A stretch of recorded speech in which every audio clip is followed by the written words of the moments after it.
Guys நம்ம இப்போது சாதா சேனலை தேடுதல் வேட்டை சேனலாக மாற்றியாச்சு. இப்போ நம்ம இந்த இடத்துல தான் தேட போகிறோம் என்னென்ன கிடைக்குதுன்னு. சரி வாங்க தேடலாம். இங்கே போகலாம். இங்கே போய் பார்த்தா இங்கே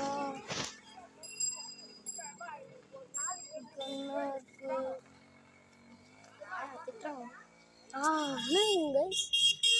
கைஸ் பாருங்க கைஸ், நம்மளுக்கு ஒரு ஹெட்செட் கிடச்சிருக்கு.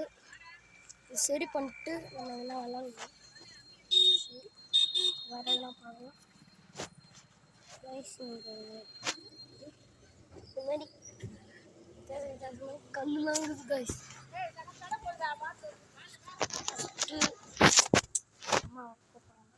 சரியா இருக்கும். சரியா அடுத்த வீட்டில் சந்துக்கலாம். பாய் பாய். நான் பாய் பாய் சொல்லு.